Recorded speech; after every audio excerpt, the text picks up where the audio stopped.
हरे कृष्णा सगळ्यांना. भगवद्गीता अध्ययनाचा आजचा आपला 10वा दिवस. अध्यायाचं नाव आहे विभूती योग, परमार्थाचे ऐश्वर्य. विभूती म्हणजे ऐश्वर्य.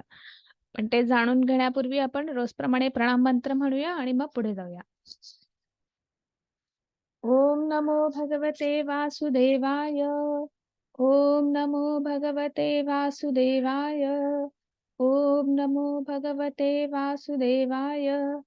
गुरुर्ब्रह्मा गुरुर्विष्णू गुरुर्देवो महेश्वर. गुरु साक्षात परब्रह्म तस्मै श्री गुरवे नमः. ओम अज्ञानतिमिरान्धस्य ज्ञानाञ्जनशलाकया चक्षुरुन्मिलितं येन तस्मै श्री गुरवे नमः. नमः ॐ विष्णुपादाय कृष्णपृष्ठाय भूतले श्रीमते भक्तिवेदान्त स्वामी इति नामिने. नमस्ते सरस्वती देवी गौरवाणी प्रचारिणे निर्विशेष शून्यवादी पाशास्त्रदेशतारिणे. जय श्री कृष्ण चैतन्य प्रभो नित्यानंद श्री अद्वैत गदाधर शिवासादि गौर भक्त वृंद. हरे कृष्णा हरे कृष्णा कृष्ण कृष्ण हरे हरे हरे रामा राम राम हरे हरे. हरे कृष्णा कृष्ण कृष्ण हरे हरे हरे राम राम राम हरे हरे. हरे कृष्णा कृष्ण कृष्ण हरे हरे हरे राम राम राम हरे हरे. हरे कृष्णा कृष्ण कृष्ण हरे हरे. जय श्री कृष्ण माताजी. हरे कृष्णा माताजी. खूप छान. हरे कृष्णा. हरे कृष्णा सगळ्यांना. पुन्हा एकदा सगळ्यांचं खूप खूप स्वागत आहे. आजचा आपला 10वा अध्याय विभूती योग. अध्याय सुरू करण्यापूर्वी आपण श्री श्री राधा गोविंद यांना साष्टांग वंदन करूया. आपले गुरु श्री श्रील प्रभुपाद यांनाही साष्टांग वंदन करूया. नामनिष्ठ दास प्रभू यांनाही साष्टांग वंदन करूया, ज्यांच्यामुळे आपण ऑनलाईन भगवद्गीता शिकतो आहोत. आणि सगळ्यात शेवटी रोजप्रमाणे सर्व कृष्ण सेवकांना, की ज्यांच्यामुळे आपली ही 38वी बॅच सुद्धा उत्तम पद्धतीने सुरू आहे, कुठल्याही अडथळ्याशिवाय. अशा सर्व कृष्ण सेवकांना आपण वंदन करून पुढे जाऊया. तर आपण कालच्या अध्यायात काय पाहिलं, तर आज माझा जरा वेगळा प्रश्न आहे. तर मला आता कोण सांगेल, आपण काल नवविधा भक्ती पाहिल्या होत्या, तर त्यातल्या जर 9 सांगता आल्या तर उत्तम, पण 9 नाही, पण त्यातल्या थोड्याफार काही जरी सांगितल्या तरी चालणार आहे. तुम्ही अनम्यूट करून सांगितलं तरी चालेल.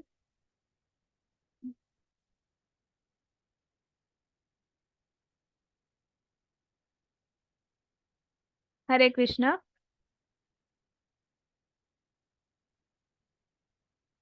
आठवतंय 1 किंवा 2? नसेल आठवत तर नाही सांगा. श्रवण, मनन, बरोबर. चिंतन. खूप छान माताजी. भजन कीर्तन. हा भजन श्रवण, कीर्तन. अर्चन, स्मरण, कीर्तन, दास्य. खूप छान, खूप छान. अजून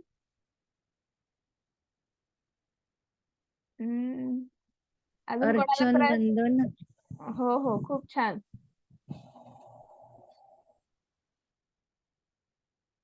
अजून कोणाला प्रयत्न करायचा आहे? ठीक आहे. कोणीतरी हँड रेस केला आहे. हा बोला. सुषमा माताजी बोला. श्रवण हरे हम्म. कृष्ण माताजी. हरे कृष्ण बोला. श्रवण कीर्तन स्मरण पादसेवनम अर्चनम वंदनम दास्यम खूप छान ह्या माताजी. अजून 2च राहिले. खूप छान. आत्मनिवेदन बरोबर. आणि आणि आणखीन एक. एवढंच. अच्छा, निर्मला माताजी तुम्हाला सांगायचं आहे अजून राहिलेलं? नाही लक्षात येत. Okay okay. माताजींनी सगळेच सांगितले, फक्त एक सख्यम राहिलं. श्रवणम कीर्तनम स्मरणम पादसेवनम अर्चनम वंदनम दास्यम सख्यम आणि आत्मनिवेदनम. खूप छान, खूप छान. खूप छान माताजी. खूप हे नवविधा भक्तीचे प्रकार आहेत. आपण भक्ती मार्गामध्ये शिकतो आहोत. विजया माताजी तुम्ही हँड रेस केला आहे. हरे कृष्णा. नवविध भक्ती सांगण्यासाठीच केलेलं. Okay okay. अच्छा, मग मी तुम्हाला वेगळा प्रश्न विचारते, चालेल का? हो चालेल. प्रयत्न करा. बरं, मग आपण हो. कालच्या अध्यायात काय पाहिलं? कालच्या अध्यायात आपण 3 महत्वाचे श्लोक पाहिले. त्यातला एक जो श्लोक आहे की जो आपल्याला रोजच्या रोज खूप सहज आणि सोप्या पद्धतीने करू शकतो. त्याचा अर्थ जरी सांगितला, श्लोक आठवला तर उत्तम, पण नाही त्याचा अर्थ थोडक्यात की आपण जे रोजच्या आपल्या सहज अशी गोष्ट आहे जी रोज करू शकतो, ती आपण कालच्या अध्यायात पाहिली. भगवंताचे जे नामस्मरण आहे, म्हणजे आपल्याला जे स्थूल सूक्ष्म शरीर दिलेलं आहे, म्हणजे मन बुद्धी अहंकार आणि ही जी सगळी सृष्टी आहे, चराचरामध्ये भगवंत आहे, प्रत्येकाच्या हृदयात आहे, अंश आहे. मग ते भगवंताचे इच्छेनेच सगळं होत असतं. त्याच्या इच्छेशिवाय झाडाचं पान सुद्धा खाली पडू शकत नाही. आणि दुसरं असं सांगितलं होतं की अचिंत्य भेदा भेद, म्हणजे दूध दही ताक लोणी तूप, म्हणजे ह्याच्यात जसं आहे ते, पण प्रत्येकाची चव वेगळी आहे, प्रत्येकाचं काहीतरी गुण वेगळा आहे. ते वेगळं आहे ते काय आहे, तर ते प्रत्येकात आहे असं. खूप छान प्रयत्न आहे माताजी. तर आपण काल अचिंत्य भेदाभेद तत्व जे आहे की जसं दुधापासून तूप तयार होतं, तसंच भगवंतापासूनच ह्या सृष्टीचा विस्तार आहे. आणि आपण निर्मला माताजीने उत्तर दिलेलं आहे प्रसाद. म्हणजे त्यांना श्लोक नाही आठवला, पण श्लोक असा आहे, पत्रम पुष्पम फलम तोयम यो मे भक्त्या प्रयच्छति. म्हणजे आपण भगवंताला जर मनापासून तुळशीचं पत्र म्हणजे तुळशीचं पान, त्याच्यानंतर फूल फळ आणि पाणी, ह्या 4ही गोष्टी आपल्या घरामध्ये सहज सोप्या पद्धतीने अवेलेबल आहेत. कुठल्याही म्हणजे असं आपण म्हणू शकत नाही की भगवंताला नैवेद्य दाखवायचा आहे, प्रसाद चढवायचा आहे, बापरे मी काय करू, असं असं मनात येऊच शकत नाही. कारण की तुळशीचं रोप प्रत्येकाच्या दारी आपल्या घरात आहे. फळ कुठलं तरी घरात असतं. असं नाही की भगवंताने सांगितलं आहे मला हेच फळ पाहिजे तेच फळ पाहिजे. कुठलंही फळ. पाणी आपल्या प्रत्येकाच्या घरी आहे. आणि त्याच्यानंतर फूल सुद्धा आपल्या प्रत्येकाच्या घरामध्ये असतंच. आणि म्हणजे ह्या 4 गोष्टी ज्या सहज सोप्या आहेत, तर ह्या 4ही गोष्टी जेव्हा आपण रोज भगवंताला मनोभावे अर्पण करू, त्या भगवंत त्याचा स्वीकार करतो. आणि त्याच्यानंतर अजून एक श्लोक होता की म्हणजे आपण कालचा आपला होता राजविद्या राजगुह्य योग. त्याच्यामध्ये आपल्याला भगवंतांनी गुप्त असं ज्ञान सांगायचा प्रयत्न, म्हणजे जी राजविद्या जी आहे की राजविद्या का म्हणायचं त्याला, की हे जे ज्ञान जे आहे हे शाश्वत असं चिरंतन असं ज्ञान आहे. म्हणजे जरी आपण हे ज्ञान आपल्या आत्म्याबरोबर आपल्या त्याची शिदोरी जशी आपली कर्मबंधनात जसं आपण अडकतो आहोत, तसा ह्या ज्ञानाचा हा जो प्रकाश जो आहे, तर तो आपल्या सोबतच राहणार आहे. हे शाश्वत असं ज्ञान आहे याचा. आणि त्यामुळे कालचं आपण जे हे भगवद्गीता म्हणा, भागवतम म्हणा, कुठल्याही शास्त्राचा आपण जे अभ्यास करतो, जे ज्ञान ग्रहण करतो, तर ते ज्ञान जे आहे हे शाश्वत असं ज्ञान आहे, चिरंतन असं ज्ञान आहे. आपला मृत्यू जरी झाला तरी ते ज्ञान हे जे आपण जे ज्ञान ग्रहण करतो आहोत, तर ते नाश पावत नाही किंवा त्याचा शरीराबरोबर त्याचा नाश होत नाही. मग भगवंतांनी सांगितलं की कृष्णाकडे जाण्यासाठी मग सततम कीर्तयंतु माझे आपण आता नवविधा भक्ती पाहिल्या.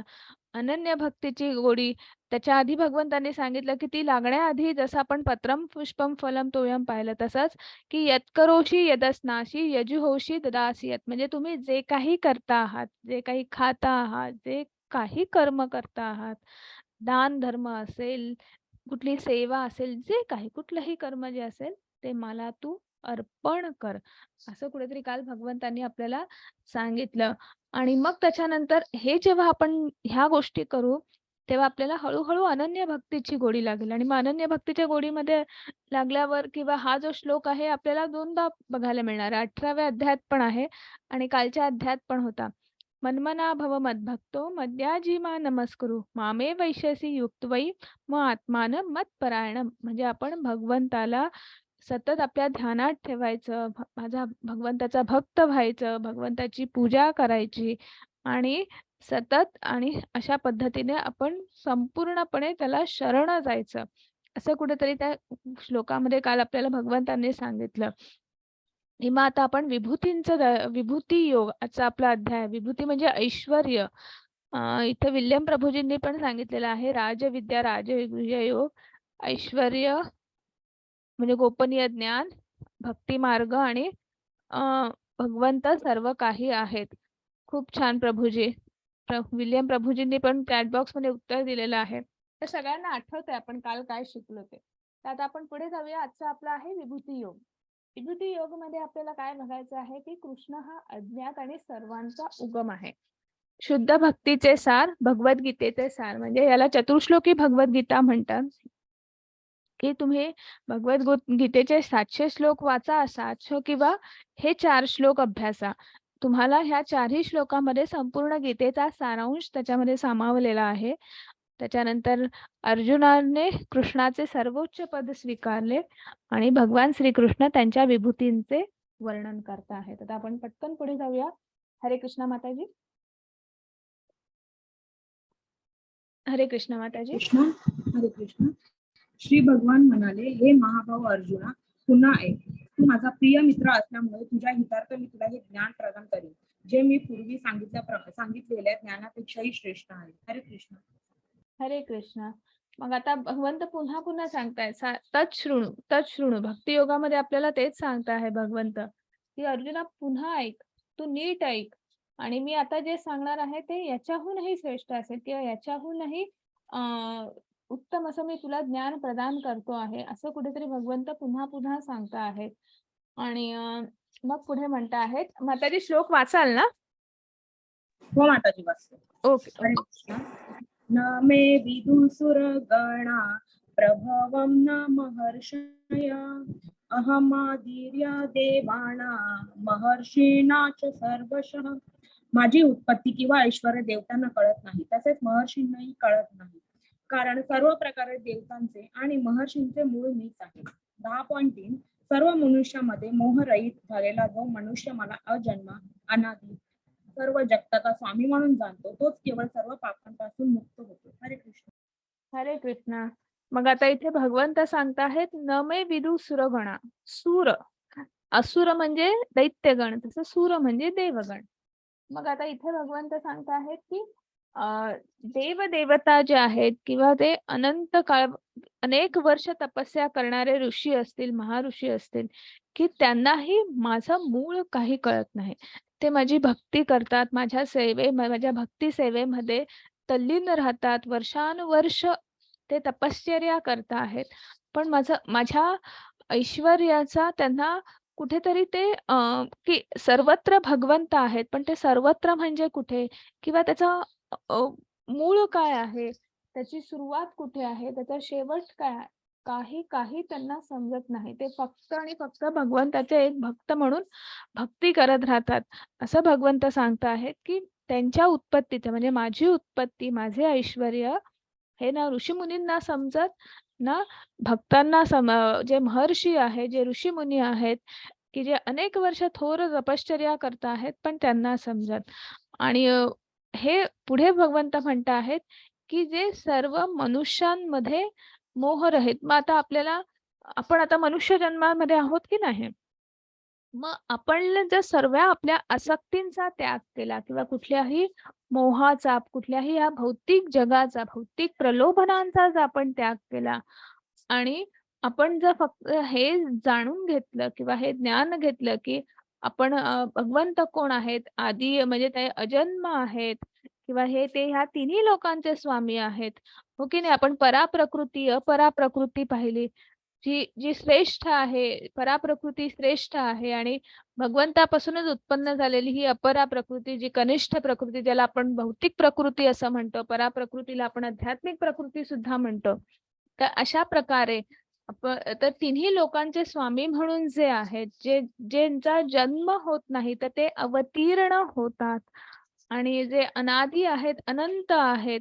तर हे जर आपण मनापासून आपण श्रद्धेने, दृढ श्रद्धेने, दृढ विश्वासाने जर आपण भगवंतावर श्रद्धा ठेवून त्यांना नमस्कार करतो आहोत, त्यांचं सेवा करतो आहोत आणि हे नामस्मरण करतो आहोत. तर हे जेव्हा सगळं करतो आहे, तेव्हा भगवंत म्हणतात, की असा जो कोणी मनुष्य असेल, तो नक्कीच त्याचे जे कर्मबंधन आहे, पाप जे आहेत, तर त्याचं क्षालन होण्यापासून मदत होते, असं कुठेतरी भगवंत सांगता आहेत. मग आपण जे पाप असं म्हणतो किंवा हे, त्याच्यात पण बरेचसे प्रकार असतात, की काही फलमुख आहे, कूटबीजम आहे, म्हणजे की काही जे असतात त्याचा आपल्याला लगेच प्रत्यय येतो. कुठल्याही कर्मबंधनाचा तर कधी-कधी आपल्याला लगेच त्याचा प्रत्यय येतो. लगेच आपल्याला त्याचं जे काही दुःख असेल, तर पाप भोगायचं म्हणजे आपल्याला कुठलीतरी अशी परिस्थिती, कुठलंतरी दुःख असं आपल्या समोर येणार की नाही. त्याच्यानंतर काही जे असं असतं ते कुटुंबीजम, म्हणजे ते आपल्याला जन्मानुजन्म आपल्याला ते कॅरी फॉरवर्ड होतं आणि तर असे जे वेगवेगळे आपले जे प्रकार आहेत, तर ह्या पापांपासून आपल्याला मुक्ती मिळते किंवा आपलं त्याचं क्षालन होतं, असं कुठेतरी भगवंत सांगता आहेत. हरे कृष्ण. एक मिनिट, मी स्क्रीन नाही हलवली ना. हा, हरे कृष्ण माता. हरे कृष्ण. सप्तर्षिगण आणि त्यांच्या पूर्वीचे 4 महर्षी तसेच मनु म्हणजे मानव जातीचे प्रजापती माझ्या मनापासून निर्माण होतात, म्हणजे माझ्यापासून उत्पन्न होतात आणि विविध लोकांवरील निवास करणारे सर्व जीव त्यांच्यापासून उत्पन्न होतात. हरे कृष्ण. हरे कृष्ण. मग आता इथे भगवंत काय सांगता आहेत, की जे सप्तर्षी गण आहेत, जे सप्तर्षी म्हणजे 7 ऋषी आहेत किंवा 4 जे मनु जे आहेत किंवा काय, तर ते भगवंताच्या मनापासून उत्पन्न झालेले आहेत. मानव जातीचे जे प्रथम मानव आपण म्हणू शकतो किंवा ज्यांच्यापासून आपल्या ह्या सृष्टीचा विस्तार झाला असे. तर हे सर्व भगवंताच्या मनापासून तयार झालेले आहेत आणि आणि असे विविध लोकांवरील निवास करणारे अनेक सर्वत्र जे जीव आहेत, आपण काल पाहिलंच, आपण कालच्या भागात बघतो आहे, परवाच्या अध्यायात बघतो आहे, की एक आणि एक सजीव जो आहे, तो या भगवंतापासून त्याची उत्पत्ती झालेली आहे. आणि मग असे हे काय करतात, की जेव्हा भगवंत अवतीर्ण होतात, तेव्हा आपण आता इथल्या चित्रात पाहिलेलं आहे, की देवकी मातेच्या दालनामध्ये मग हे सगळे ऋषीमुनी असतील, हे सगळे देवदेवता आहेत, तर ते येऊन त्यांच्या त्या भगवंताची ती लीला आहे किंवा त्याला नमस्कार करता आहेत. वारंवार ते भगवंताला नमस्कार करायला ते येत आहे देवकी मालेच्या दालनामध्ये. आता आपण पुढे बघूया. हरे कृष्ण माताजी. हरे कृष्ण. एतां विभूति योगे च मम योगेति तत्त्वतः विकल्पेन योगेन युज्यते नात्र संशयः. ज्याला माझ्या ऐश्वर्याची आणि योग शक्तीची वास्तविकपणे खात्री पटते, तो अनन्य भक्ती योगामध्ये तत्पर होतो, यात मुळीच संशय नाही. हरे कृष्ण. हरे कृष्ण. मग आता मला सांगा, ह्या चित्रामध्ये तुम्हाला एक प्रसंग आहे, तर हा प्रसंग तुम्ही वर्णन करू शकाल का, की म्हणजे हा कुठला प्रसंग असू शकतो?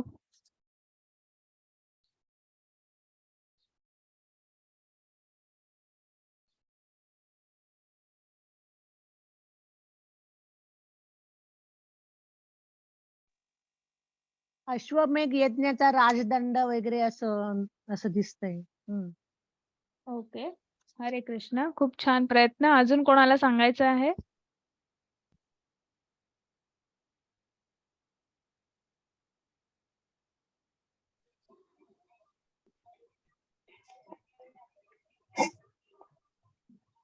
कोणाला काही सांगायचं आहे? आणि भगवंतांना नमस्कार करण्यासाठी सगळं प्रजाजन जमले असं आहे का? खूप छान. तर श्रीकृष्ण गोकुळात वगैरे चाललेले आहेत का? तेव्हा ते सोडून मथुरेला चाललेत वाटतं. तेव्हा सगळेजण त्याला निरोप देतात आणि जाऊ नका म्हणत असतील. ओके, खूप छान माताजी. निर्मला माताजी, आणि आधी उत्तर तर तुम्ही जो सेकंड पार्ट सांगितला, ते दुसऱ्यांदा उत्तर सांगितलं ते एकदम बरोबर आहे, की भगवान श्रीकृष्ण जेव्हा गोकुळ सोडून जेव्हा मथुरेत त्यांनी पहिल्यांदा प्रवेश केला, हे जे तुम्हाला दिसत आहे मथुरेचं प्रवेशद्वार आहे. आणि जेव्हा मथुरेचा म्हणजे मथुरावासी एवढे असूसलेले होते, इतका जीवाचा जीवश्च कंठस्थ पद्धतीने, म्हणजे ते अक्षरशः भगवंताची वाट बघत होते. कंसाच्या त्रासाला ते वैतागलेले होते. एवढा छळ करत होते कंस, आणि पण हे आणि वाट बघत होते की कधी आमचा तारणहार येतोय, आणि शेवटी तो तो दिवस उजाडला. आणि ते जय्यत तयारी करत आहेत की आपले भगवान श्रीकृष्ण साक्षात परमपिता परमेश्वर आपल्या आपल्या मथुरेला येत आहेत, आणि त्याच्यासाठी ते जय्यत तयारीही करत आहेत, वाट बघता आहेत. आणि जसा जसा त्यांचा रथ त्या प्रवेशद्वारापासून पुढे आला, तसे तसे जिथे जिथे ते लोक आहेत, तर प्रत्येक जण आपले डोळ्यांमध्ये त्यांचं जे भगवंताचं पहिलं दर्शन घेण्यासाठी किंवा काय जे असूसलेले होते, ते जे इतकी दिवस त्यांची जी तळमळ होती भगवंताच्या दर्शनाशी, तर ते तिथून बघत होते आणि तिथून भगवंताला नमस्कार करण्यासाठी पुढे पुढे सरसावत होते. आणि हा तो प्रसंग आहे. आणि जो जिथे उभा आहे किंवा जो जे काम करतो आहे, तो ते सोडून भगवंताचं दर्शन करत आहेत. पण मग जो जिथे उभा आहे, मग कोणी पुढे असेल, कोणी पहिल्या रांगेत, कोणी मागे, कोणी कुठे, पण भगवंत सुद्धा त्यांची तळमळ, जो भाव आपल्या मनात आहे तोच भगवंताच्या मनातही असतो, आणि त्याच पद्धतीने भगवंत परत देत असतो.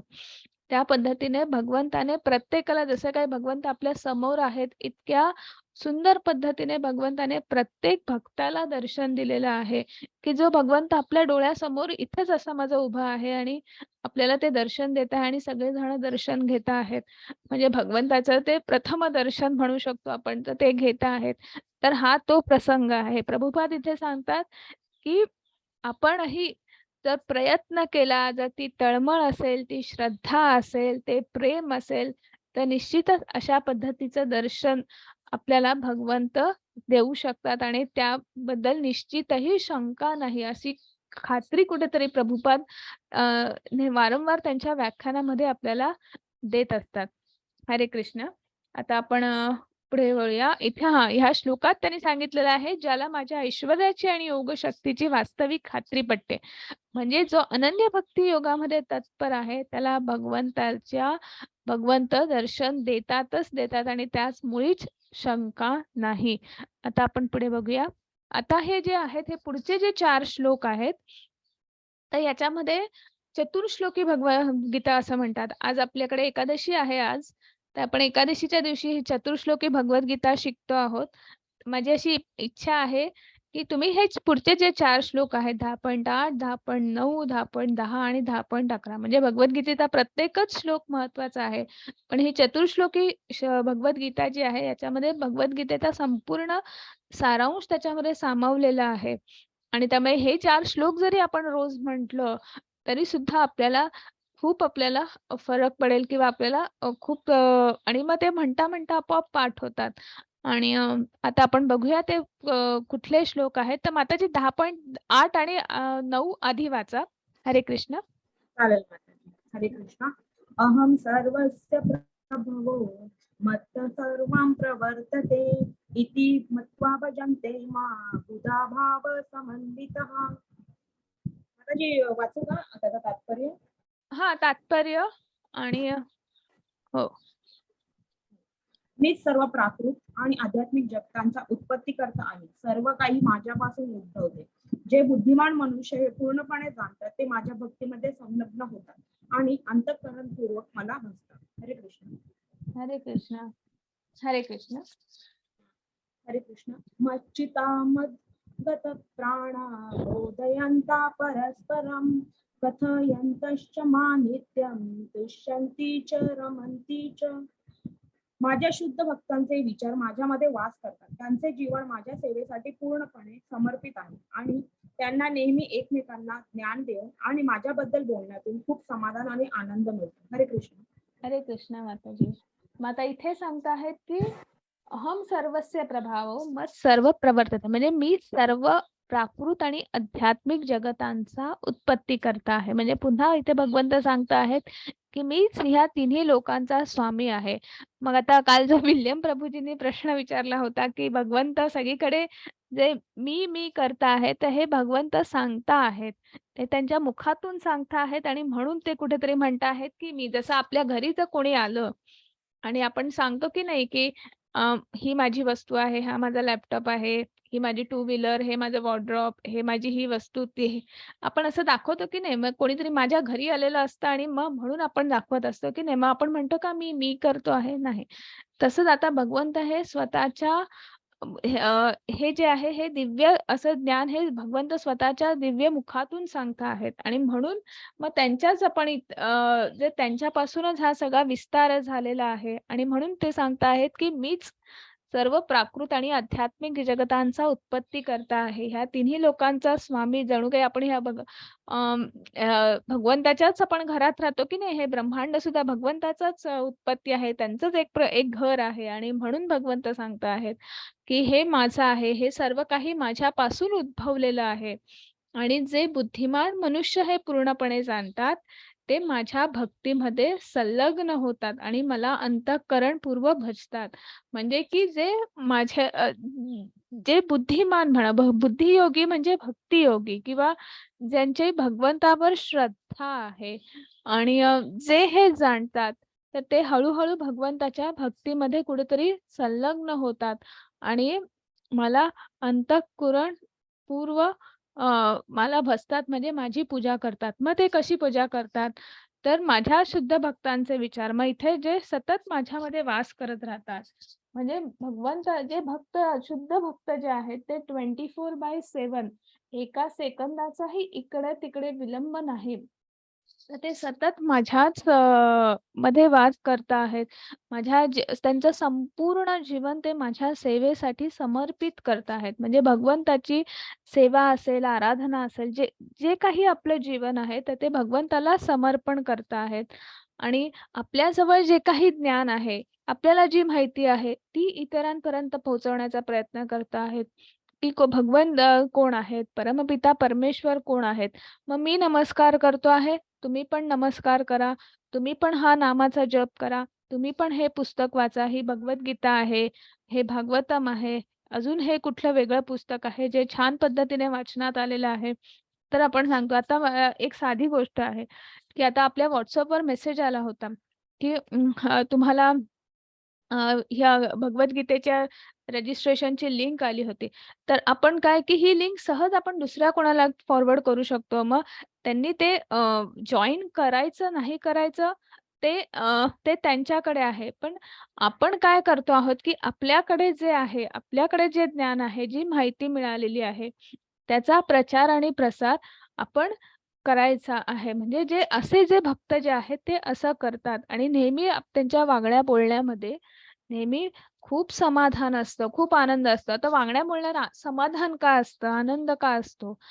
कारण काय की ते भौतिक प्रलोभनं किंवा भौतिक ज्या आकांक्षा आहेत त्या कुठेतरी त्यांनी नियंत्रणात आणलेल्या आहेत किंवा आणि म्हणून मग जिथे आकांक्षांवर नियंत्रण आलं तिथे समाधान आलं, जिथे समाधान आलं तिथे आनंद आला.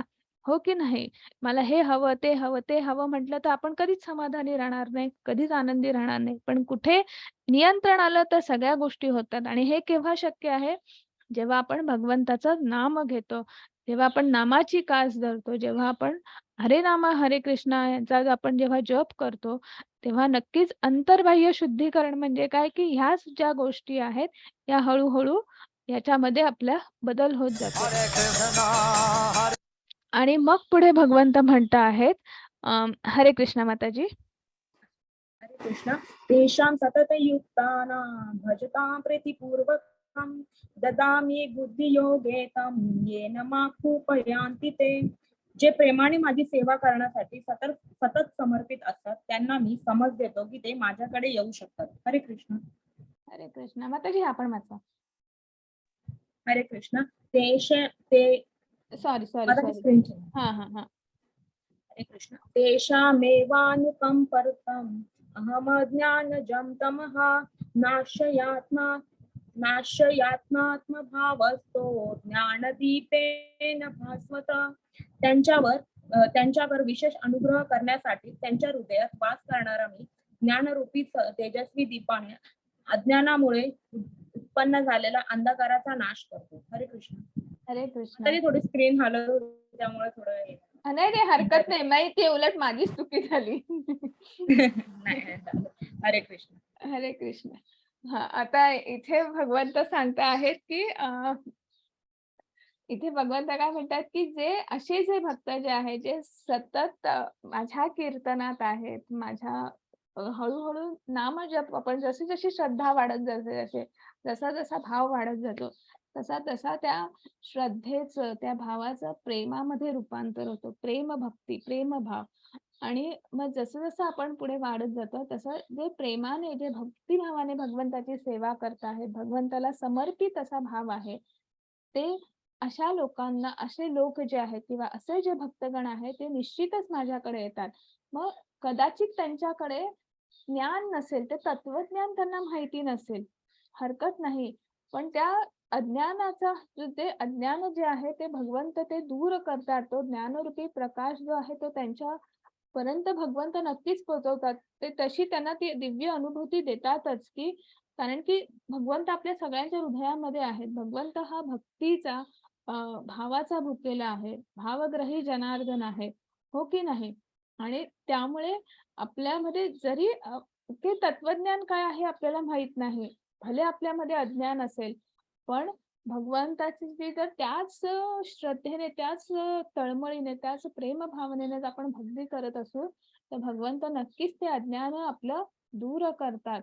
आणि मग इथे भगवंत सांगता आहे याच्यासाठी भगवंतांनी आपल्याला जे गोकुळातले जे गोपी होते, जे गोकुळ सर्व गोकुळवासी की त्यांना भगवंत कोण म्हणजे काय ते तत्वज्ञान, काय ज्ञान त्यांना तेवढं माहित नव्हतं.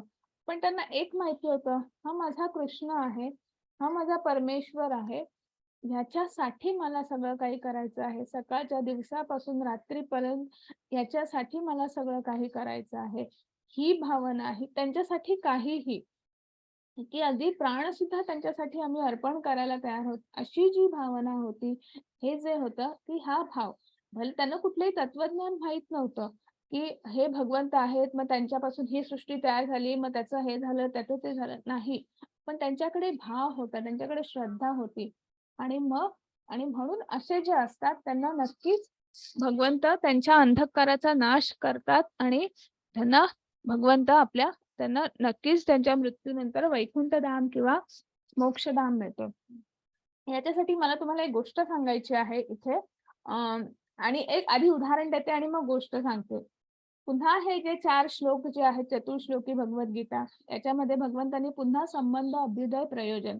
आपण भगवंताचे अंश आहोत. ही सर्व सृष्टी भगवंतापासून उत्पन्न झालेली आहेत.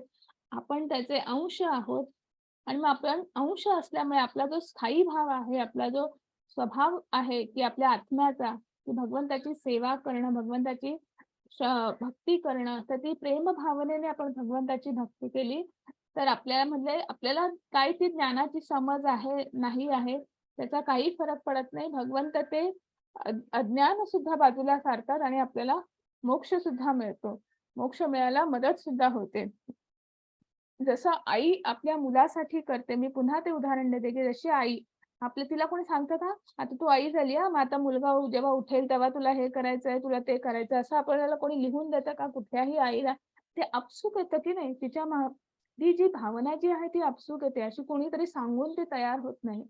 ती भावना ते प्रेम, ती भावना आपल्यामध्ये तयार झाली पाहिजे आणि मग त्या गोष्टी सहज सोप्या होतात.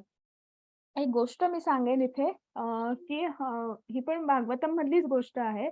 नारद मुनी असेच नेहमीच प्रवास करत असतात की नाही, तसेच एकदा ते प्रवास करत असतात. नारायण नारायण म्हणत ते जातायत आणि मग एके ठिकाणी एका गावामध्ये येतात. आणि मग एका गावामध्ये आल्यावर त्यांना तिथे एक मंदिर असतं कृष्णाचं. तर तिथे एक पुजारी असतात. तर ते त्यांची उत्तम पद्धतीने भगवंताची पूजा करत आहेत, सेवा करत आहेत. सगळे श्लोक उत्तम पद्धतीने म्हणत आहेत. ज्ञान काय आहे, हे सगळं माहिती आहे. शास्त्रांचा अभ्यास करतायत सगळं. आणि मग ते नारद मुनी येतात, त्यांचं स्वागत करतात. त्यांना काही नमस्कार करतात. त्यांना काही विचारतात, "काही हवंय का? फळ, पाणी वगैरे असं सगळं." आणि मग ते सहज एक प्रश्न नारद मुनींना विचारून जातात, की ते ज्या मंदिराचे जे पुजारी किंवा ब्राह्मण जे असतात ते, की तुम्ही जर कधी तुमचा चक्कर झाला किंवा जर कधी तुम्ही भगवंतांना भेटला, तर सहज विचारा त्यांना, की काय माझा कधी काय भगवंत मला कधी बोलवत आहेत? कधी मला अजून किती जन्म आहेत माझ्याकडे? नारद मुनी म्हणतात, "का नाही? मी आता जाणारच आहे, तर मी विचारेन." आणि त्या मंदिरातनं बाहेर पडतात आणि मग त्यांना बाहेर मंदिराच्या बाहेर एक झाड असतं. त्या झाडाखाली एक मोची बसलेला असतो. चांभार जो असतो की नाही जो, तर तो मोची जो असतो तो बसलेला असतो आणि मग तो पण भगवंताचा भक्त असतो. पण त्याला काही माहीत नसतं. त्याचे उच्चार स्पष्ट नाही. त्याला ज्ञान काय आहे ते माहीत नाही. पण तो भगवंताचा भक्त असतो. खूप श्रद्धा असते. नारद मुनी आल्याबरोबर ते खूप नारद मुनींचा सुद्धा खूप नमस्कार करतात, स्वागत करतात. नारद मुनींना ते प्रश्न विचारतात, की "भगवंत अ, तुम्ही जर परत कधी जाणार असाल कुठे भगवंतांच्या घरी जाणार असाल कधी, तर मला प्रश्न योगायोगाने तो सेम प्रश्न विचारतात, की अजून किती जन्म आहेत? अजून किती मला बघायचं आहे? अजून किती सगळं हे बघायचं आहे? भगवंताची कृपा कधी होणार आहे? वगैरे असा ते प्रश्न विचारतात. नारद मुनी म्हणतात, "हो, हरकत नाही. मी विचारेन." आणि मग नारद मुनी अ, भगवंताच्या घरी जातात आणि मग वैकुंठ धामात जातात आणि त्यांना विचारतात, की "मी असा-असा गेलो होतो आणि त्या गावामध्ये एक ब्राह्मण होते आणि एक चांभार किंवा मोची आपण म्हणू शकतो. तर त्या दोघांनी प्रश्न विचारला आहे, की अजून त्यांना किती जन्म घ्यायचे आहेत? अजून किती सगळं भोगायचं आहे? काय आहे?" तर भगवंत लगेच एका क्षणाचाही विलंब न करता उत्तर देतात. ते जे ब्राह्मण आहेत, त्यांना अजून 100 जन्म आहेत आणि तो मोची जो आहे चांभार त्याचा हा शेवटचा जन्म. मग त्यांना मोक्ष. आणि अ, जरा नारद मुनींना आश्चर्य वाटतं. नारद मुनी भगवंताकडे बघत आहेत, की भगवंत काय सांगत आहेत. तर भगवंत म्हणतात, "तुझ्या तुझ्या मनात जो प्रश्न उद्भवलेला आहे, त्याचं उत्तर तुलाच मिळणार आहे. फक्त जेव्हा तू त्यांना हे सांगशील, जेव्हा तू हा माझा मेसेज त्यांना कन्व्हे करशील, तेव्हा ते तुला प्रश्न विचारतील, की भगवंतांना तुम्ही प्रश्न विचारला तेव्हा भगवंत काय करत होते? तेव्हा तू उत्तर द्यायचं आहे, की सुई असते की नाही, तर सुईचं जे भोक असतं की नाही, त्याच्यातनं ते हत्तीला ओवत होते. आणि असं भगवंत सांगतात. नारद मुनी नारायण, नारायण करत तिकडनं बाहेर पडतात आणि पुन्हा त्या गावामध्ये येतात. मग त्या गावामध्ये आल्यावर परत त्या मंदिरात जातात. मग त्या जे गुरुजी असतात ते परत विचारतात. मग त्यांची परत ते काय त्यांना नमस्कार करतात. काय फळ, पाणी वगैरे सगळं विचारतात. आणि मग ते म्हणतात, "तुम्ही जाणं झालं का? विचारलत का तुम्ही भगवंतांना?" मग नारद मुनी म्हणतात, "हो, मी गेलो होतो." मग त्यांनी मला सांगितलं, "तुम्हाला अजून 100 जन्म आहेत." तर ते गुरुजी किंवा जे ब्राह्मण जे आहेत ते म्हणतात, "100 जन्म? अ, तुम्ही नीट विचारलं का?" तर म्हणे, "हो." "काय करत होते भगवंत तेव्हा?" तर नारद मुनींनी उत्तर दिलं, की "हां, नाही ते सुईच्या भोकातून हत्तीला ओवत होते." जेव्हा ते ऐकतात, तेव्हा ते गुरुजी म्हणतात किंवा ब्राह्मण म्हणतात, की "तरीच." हे कसं शक्य आहे, की सुईच्या डोक्यातून हत्ती जाऊ शकतो का? आणि म्हणून त्यांचं लक्ष नव्हतं आणि म्हणून त्यांनी काहीतरी तुम्हाला चुकीचं उत्तर दिलं. मला अजून 100 जन्म म्हणजे हे काही अ, हे काही बरोबर नाही. काहीतरी तुम्ही पुन्हा एकदा गेलात, की परत विचारा. नारद मुनी म्हणतात, "ठीक आहे." म्हणजे नारद मुनींना त्यांचं उत्तर मिळालं. ते बाहेर येतात. अ, बाहेर आल्यावर परत ते मोचींकडे जातात. त्यांना विचारतात. तर ते म्हणतात, "तुम्ही विचारलं का भगवंतांना, की अजून मला किती माझे काय भोग आहेत, किती भोगायचं आहे?" तर हे म्हणतात, की "नाही, अजून हा तुमचा शेवटचा जन्म आहे आणि याच्यानंतर तुम्हाला मोक्ष आहे."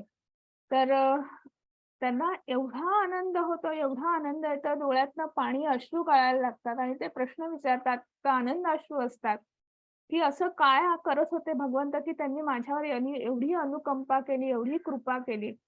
तर भगवंत म्हणते नाही, नारद मुनी म्हणाले नाही, ते हत्तीच्या सुईच्या टोकातून हत्तीला ओवत होते. मग हे आणखीन रडायला लागले. आणखीन त्यांच्या अश्रूंना म्हणजे कंठ फुटला, अश्रू अनावर झाले. नारद मुनींना कळेना, की नारद मुनी म्हणतात, की काय झालं ते त्यांना विचारतात. ते म्हणे, माझा भगवंत किती कृपाळू आहे, किती दयाळू आहे, की त्यांच्यासाठी काहीही अशक्य नाही, की एका सुईच्या टोकामधून ते हत्ती सुद्धा होऊ शकत आहेत. मग ते काहीही करू शकतात. मग ते मला का नाही मोक्ष देऊ शकत? माझ्यासारख्या क्षुद्र माणसाला का नाही मोक्ष देऊ शकत? की ज्याला कसलाही गंध नाही, काही ज्ञान नाही, काही नाही, काही माहित नाही. असा असा असे ते सांगता आहेत. आणि मग भगवंत म्हणतात, की हे कसे शक्य आहे?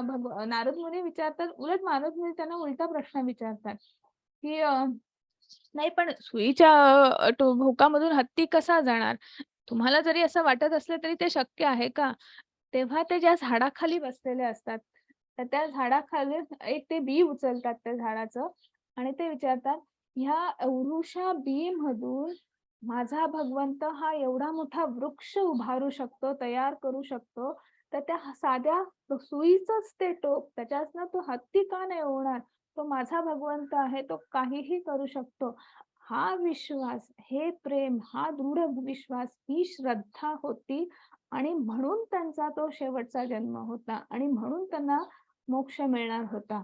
या उलट जे ब्राह्मण होते त्यांच्याकडे सगळे श्लोक पाठ, सगळं येत आहे, सगळं अगदी, पण काय म्हणतात की नाही, की सगळं येत आहे, सगळं माहिती आहे, सगळं ज्ञान आहे, सगळं तत्वज्ञान माहिती आहे, भूकंपट्टी सगळी आहे.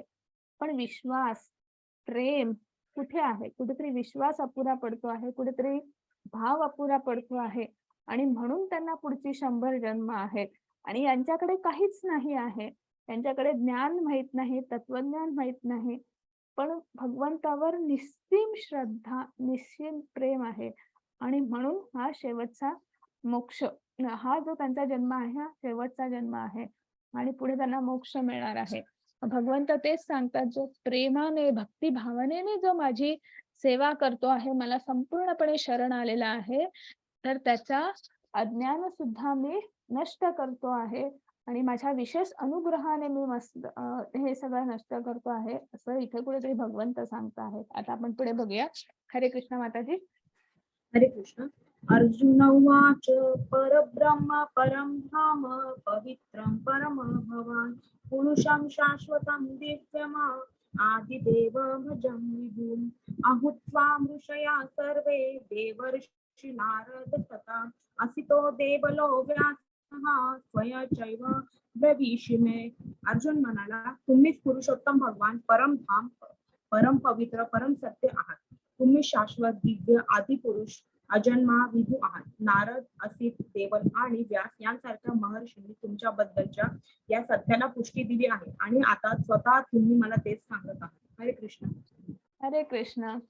पुन्हा एकदा म्हणजे आता हा जो श्लोक आहे, आता इथं अर्जुन सांगत आहेत, पण पुन्हा एकदा म्हणजे इथं प्रभुपाद जेव्हा सांगतात त्यांच्या ह्याच्यामध्ये, की आपण कुठलंही जे काही ऐकतो होय, जे काही वाचतो आहे, तर तिथे आपण लगेच संदर्भ बघायचा असतो, रेफरन्स बघायचा असतो.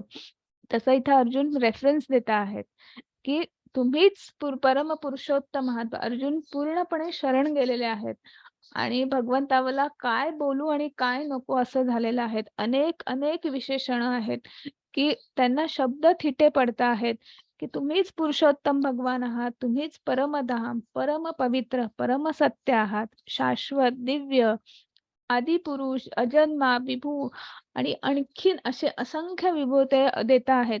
आणि मग पुढे म्हणत आहेत, की हे जे तुम्ही आता मला जे सांगितलं, तुम्ही मला जे ज्ञान देत आहात, तुम्ही जे मला सांगता आहात, तर हे मला ह्या आधी नारद, असित, देवल, व्यास यांसारख्या महर्षींनीही ह्या सत्याला पुष्टी दिलेली आहे किंवा हे त्यांनीही आता आधी मला त्यांच्याकडनंही मी हे ऐकलेलं होतं. पण ते त्यांच्याकडून ऐकलेलं होतं. आता मला तुमच्या दिव्य मुखातून हे पुन्हा एकदा ऐकायला मिळतं आहे. तुम्ही पुन्हा मला तेच सांगता आहात आणि मग पुढे म्हणता आहात हरे कृष्ण माताजी. हरे कृष्ण. सर्वमेतदतं मन्ये यन्मावदति केशव नहि ते भगवनं व्यक्तिं विदुर्गवान् दानवः. हे कृष्ण, तुम्ही जे सर्व मला सांगितले आहे ते मी पूर्णतया सत्य मानतो. हे भगवंत, देवता तसेच दानव तुमचे व्यक्तित्व जाणू शकत नाही. 10.15. हे पुरुषोत्तम, हे भूतभावन, भूतेश, देवादिदेव, हे जगतपते, खरोखर तुम्हीच केवळ आपल्या अंतरंग शक्तीद्वारे स्वतःला जाणू शकता. हरे कृष्ण. हरे कृष्ण. मग इथे भगवंत सांगता आहेत की हे जे पुन्हा अर्जुन पुढे म्हणत आहेत की तुम्ही हे जे मला आता सांगितलं आहे, एक एक जे सांगता आहे ते मी पूर्णपणे सत्य म्हणतो आहे. त्याच्यात कुठलाही संदेह नाही, किंतु नाही, परंतु नाही, काही नाही. तुम्हीच देवता तसेच दानव सगळे व्यक्तित्व तुम्हीच आहात आणि बाकी तुम्हाला कोणी जाणू शकत नाही.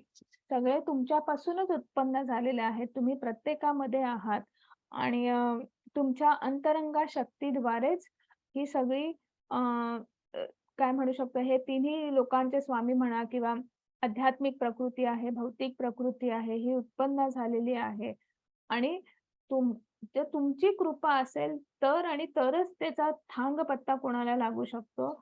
नाहीतर हे कोणालाही हे कोणीच जाणू शकत नाही. तुमचं जे काही ऐश्वर्य आहे, तर हे हे जे अनेक असं तुमचं ऐश्वर्य आहे, आपण आपल्या साध्या भाषेत, बोली भाषेत म्हणायचं तर भगवंताची जी काही प्रॉपर्टी आहे, तर ती फक्त आणि फक्त भगवंत त्यांच्या अंतरंगा शक्तीद्वारेच जाणू शकतात. आपल्यासारख्या सामान्य माणसांना, सामान्य मनुष्य असो किंवा देवदेवता असो किंवा ऋषीमुनी असो, ज्यांनी लाखो वर्ष तपश्चर्या केलेली आहे भगवंताचे, ते अनेक वर्ष तपश्चर्या करत आहात, पण त्याचा त्यांना थांग पत्ता लागत नाही किंवा त्याची त्यांना जाणीव नाही आहे, असं कुठेतरी म्हणता आहेत. आणि मग पुढे म्हणता आहेत हरे कृष्ण. हरे कृष्ण. हे योगेश्वर कृष्ण, मी तुमचे कसे निरंतर चिंतन करावे आणि मी तुम्हाला कसे जाणावे. हे भगवान, कोणकोणत्या विविध रूपात मी तुमचे स्मरण करावे. 10.18. हे जनार्दन, कृपया आपल्या योग शक्तीचे आणि ऐश्वर्याचे विस्ताराने वर्णन करून सांगा. तुमच्याबद्दल श्रवण करून मी कधीच तृप्त होत नाही, कारण मी जितके अधिक श्रवण करतो तितके अधिक मला तुमच्या अमृतमयी संभाषणाचे रसस्वादन करण्याची इच्छा होते. हरे कृष्ण. हरे कृष्णा. मग पुन्हा असं मग परत अर्जुन प्रश्न विचारत आहेत की तुम्ही मला सांगतात की इथे मी आहे, तिथे मी आहे. मग मला मला सतत 24/7 तुमचं स्मरण करायचं आहे, चिंतन करायचं आहे. तुम्हाला एक सेकंदासाठी सुद्धा मला विसरायचं नाही आहे. पण मग मी असं, तुम्ही मला तुमच्या ऐश्वर्यांचं पुन्हा एकदा सांगता आहात का, वर्णन करता आहात का, अगदी विस्तारित स्वरूपात. आता भगवंतांनी सांगितलं की मी तुमची अपरा प्रकृती आहे, पराप्रकृती आहे, हे माझ्यापासून निर्माण झालेलं आहे, हे असं त्यांनी मोघम सांगितलेलं आहे. आता ते काय सांगताहेत की मला एक एक ऐश्वर्यांचं वर्णन विस्ताराने वर्णन करा, म्हणजे मला माझी गल्लत होणार नाही किंवा मी सतत तुमचंच स्मरण करेल किंवा ते बघितले की मला तुमची आठवण येईल, तुमचं स्मरण राहील, तुमचं श्रवण करत राहील. आणि असं तुम्ही जे मला सांगता आहात, मी अजून अजून प्रश्न याच्यासाठी विचारतोय की असं वाटतंय की माझ्या कानांवर अमृतमयी असं संभाषण पडत आहे. अमृताचं माझ्यावर काय म्हणू शकतो आपण, स्प्रिंकल होत आहे, म्हणजे नाही, मला तर माझे शब्द नाही आठवत आहे. वर्षाव वर्षाव होतो आहे आणि तो सतत मला तो ऐकण्याची माझी इतकी इच्छा आहे, इतकी ते की तुम्ही सतत बोलत राहावं आणि मी फक्त आणि फक्त ऐकत राहावं. आणि मग भगवंत म्हणता आहेत हरे कृष्ण माताजी. हरे कृष्ण. श्री भगवान म्हणाले, ठीक आहे, मी तुला माझ्या विलोभनीय अभिव्यक्तीबद्दल सांगेन, परंतु ज्या प्रमुख अभिव्यक्ती आहेत त्यांचेच मी कथन करेन, कारण हे अर्जुन, माझे ऐश्वर्य अनंत आहे. हरे कृष्ण. हरे कृष्ण. मग आता इथे भगवंत सांगता आहेत की ठीक आहे, म्हणजे अर्जुनाने फक्त सांगावं आणि भगवंतांनी त्याची मागणी पूर्ण करावी, अशा पद्धतीने इथे भगवंत सांगतात ठीक आहे, हरकत नाही, पण मी तुला एक एक अशी वस्तू नाही सांगू शकत, तर मी तुला प्रमुख अभिव्यक्ती आहेत की जेणेकरून तुला अंदाज येईल किंवा तुला की माझ्या ज्या अनंत अशा ऐश्वर्याचा तुला अंदाज येऊ शकेल. मी तुला फक्त माझ्या प्रमुख अभिव्यक्तींचं वर्णन करतो आहे. तर हरे कृष्णा. हरे कृष्णा माताजी. कोण वाचतंय का? दोघी मिळून का, नाही तर मग मी आणि संजना माताजी आम्ही दोघी मिळून वाचतो. हरे मी कृष्ण. वाचतो मॅडम. मी वाचते. बरं बरं, दोघींनी वाचा. मग याच्यामध्ये हे कसं वाचायचं आहे माहिती आहे का? एकाने डावी बाजू घ्या, एकाने उजवी बाजू घ्या. मग हे कसं वाचायचं आहे? आदित्यांमध्ये मी विष्णू आहे, तेजस्व्यांमध्ये मी सूर्य आहे, असं वाचायचं आहे. तर ठरवून घ्या निर्मला माताजी आणि अजून कोण? गौरानंद. हा हा. तर तुम्ही मी वाचा. मध्ये वाचते, मध्ये. बरं बरं, वाचा. आदित्यांमध्ये हरे कृष्ण मी- माताजी. हा हा हा. आदित्य मी विष्णू आहे. तेजस्व्यांमध्ये मी सूर्य आहे. मरुद्राणांमध्ये मी मरीची आहे. नक्षत्रांमध्ये मी चंद्र आहे. वेदांमध्ये मी सामवेद आहे. देवतांमध्ये मी इंद्र आहे. इंद्रियांमध्ये मन आहे. सजीवांमध्ये मी जिवंत शक्ती आहे. रुद्रांमध्ये मी भगवान शिव आहे. यक्ष आणि राक्षसांमध्ये मी कुबेर आहे. पुरोहितांमध्ये बृहस्पती आहे. पुराणांमध्ये कंद आहे. जलधारांमध्ये सागर आहे. महान ऋषींमध्ये मी भृगु ऋषी आहे. कंपनांचा ओम. मी ओम नाम मी ओम आहे. नामजपामध्ये यज्ञ आहे. अचल गोष्टींचा कपडे मध्ये बोलायचं, अचल गोष्टींचा मी हिमालय आहे. वृक्षांमध्ये वटवृक्ष आहे. देवतांमध्ये ऋषींचा मी नारद आहे. गंधर्वापैकी मी चित्ररथ आहे. सिद्ध प्राण्यांमध्ये कपिला गाय आहे. घोड्यांमधले श्रव आहे. उच्चैश्रव आहे. भगवान हत्तींपैकी मी ऐरावत हत्ती आहे. हरे जय कृष्ण. श्रीकृष्ण माताजी. हरे हरे कृष्ण. हे पण वाचाल का? हो असतो ना काय. ओके, हा, तसंच वाचा. पुरुषांमध्ये मी सम्राट आहे. शस्त्रांमध्ये मी वज्र आहे. गायींमध्ये मी सुरभी आहे. उत्पत्तीच्या कारणांपैकी मी कंदर्प आहे. सर्पांमध्ये मी वासुकी आहे. नागांमध्ये मी अनंता आहे. जलचरांमध्ये मी देवता वरुण आहे. दिवंगत पूर्वजांमध्ये मी आर्यमा आहे. कायद्यांच्या सूत्रधारांमध्ये यम आहे. दैत्यांमध्ये मी प्रल्हाद आहे. दमन करणाऱ्यांमध्ये मी काळ आहे. पशूंमध्ये सिंह आहे. पक्ष्यांमध्ये गरुड पक्षी आहे. पवित्र करणाऱ्यांमध्ये वायू आहे. शस्त्र धारण करणाऱ्यांमध्ये मी श्रीराम आहे. मत्स्यांमध्ये मी मकर मासा आहे. प्रवाही नद्यांमध्ये पवित्र गंगा आहे. सर्व सृष्टीचा आरंभ आणि अंत आणि मध्यही आहे. विज्ञानांमध्ये स्वतःचे आध्यात्मिक विज्ञान आहे. तर्कशास्त्रांमध्ये हे निर्णायक सत्य आहे. अक्षरांमध्ये मी ओंकार आहे. अकार. समासांमध्ये मी द्वंद्व समास आहे. दृष्टिकर्त्यांमध्ये मी ब्रह्मदेव आहे. जय श्रीकृष्ण. हरे कृष्ण माताजी. हरे माताजी, आणखी नेक्स्ट स्लाइड आहे. Okay okay. माताजी तुम्ही हे आधी हे वाचा. मी सर्व भक्षण करणारा मृत्यू आहे, आणि मग इथे सुरुवात करा. हरे कृष्ण. मी वाचू का हे? हा, वाचा. ओके. मी सर्व भक्षण करणारा मृत्यू आहे आणि मीच सर्व निर्माण करणारा तत्व आहे. मी स्त्रियांमध्ये मग आता तुम्ही वाचायला पाहिजे. कीर्ती, भाग्य, उत्तम वाणी, स्मरण शक्ती, बुद्धिमत्ता, स्थिरता आणि संयम.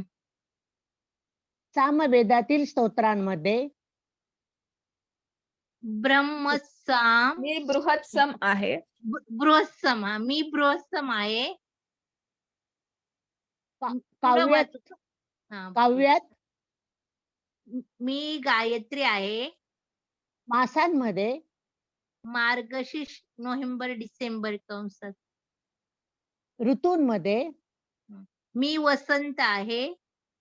फसविणाऱ्यांमध्येही मी द्युत आहे. मी द्यूत आहे. द्युत आहे, सॉरी. हम्म.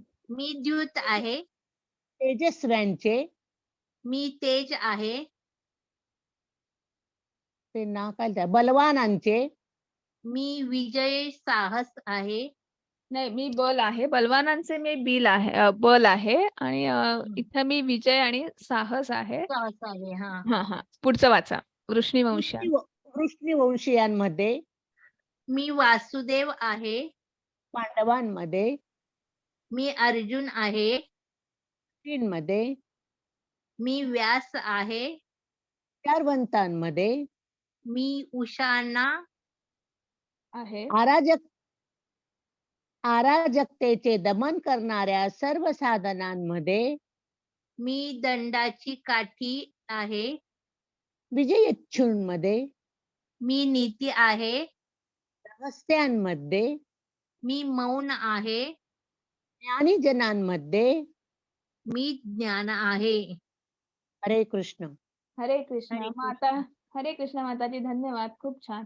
मग आता इथे भगवंतांनी आपल्याला सांगितलेलं आहे की त्यांच्या ज्या अनंत विभूती आहेत, तर मग भगवंत म्हणतात प्रमुख अभिव्यक्ती ज्या आहेत, म्हणजे आपल्याला ह्या चित्रामध्ये दिसत आहे, जसं आपण पीपीटी शेअर करणारच आहोत, तर तुम्हाला दिसेल की इथे इच्छेश्रेव घोडा आहे, त्याच्यानंतर ऐरावत हत्ती आहे, त्याच्यानंतर कपिला गाय आहे, वासुकी आहे, अनंत शेष आहे, त्याच्यानंतर नारद मुनी आहे, योगींमध्ये नारद मुनी आहेत, त्याच्यानंतर भगवान शंकर आहेत.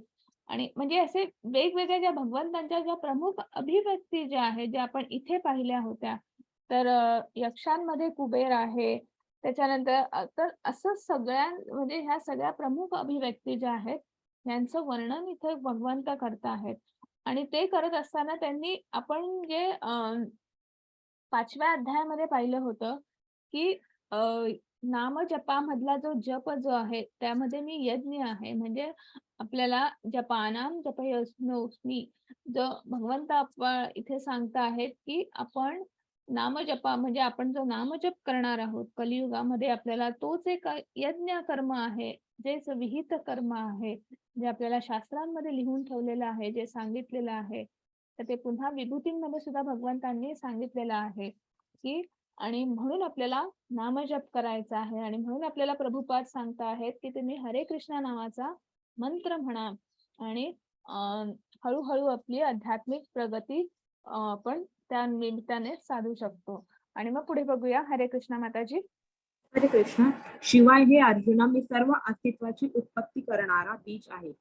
असे कोणतेही अस्तित्व नाही, हलणारे किंवा न हलणारे, जे माझ्याशिवाय अस्तित्वात असू शकते. 10.40 हे पर्यंत माझ्या दिव्य विभूतींना अंत नाही.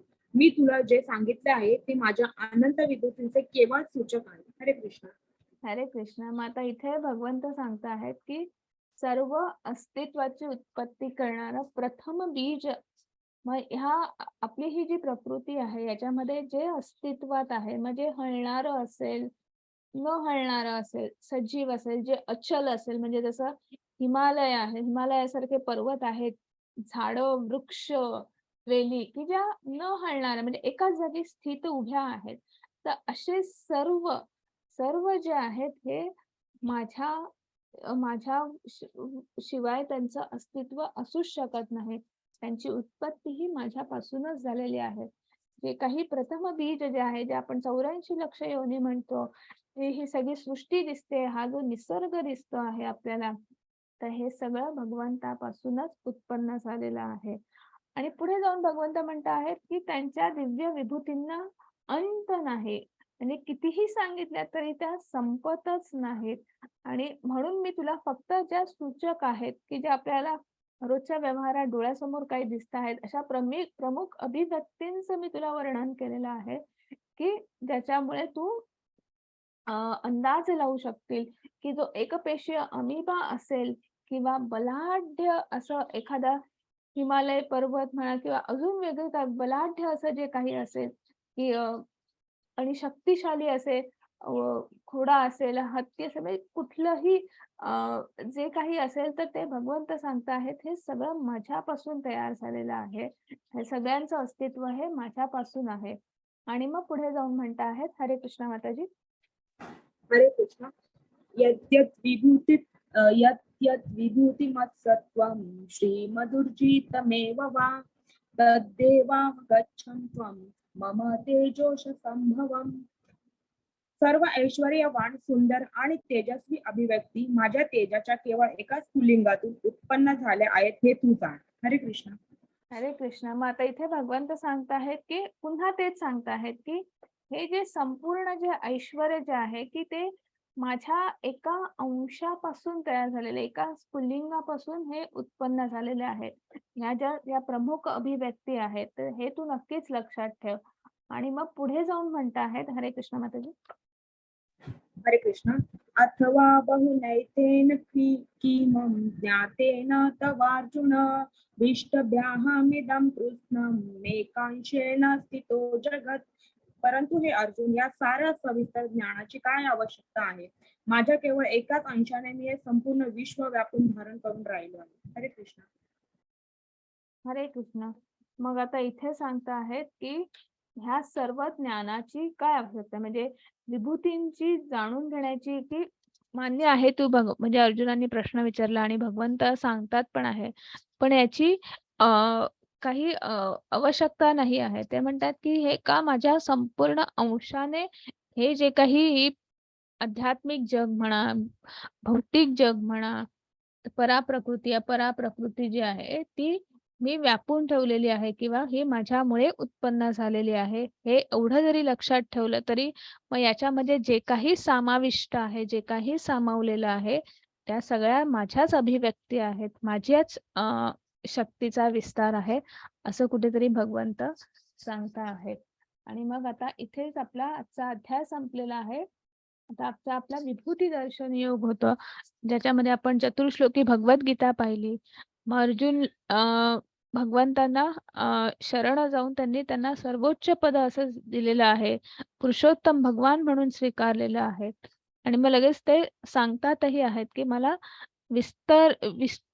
विस्तारितपणे मला तुमच्या ऐश्वर्यांचं, तुमच्या विभूती मला जाणून घ्यायच्या आहेत आणि त्याचं वर्णन कृपया मला करतात का, असं कुठेतरी प्रश्न विचारल्यावर भगवंतांनी लगेचच कुठलाही इकडचा तिकडचा विचार न करता अर्जुनाच्या प्रश्नाला उत्तर दिलेलं आहे.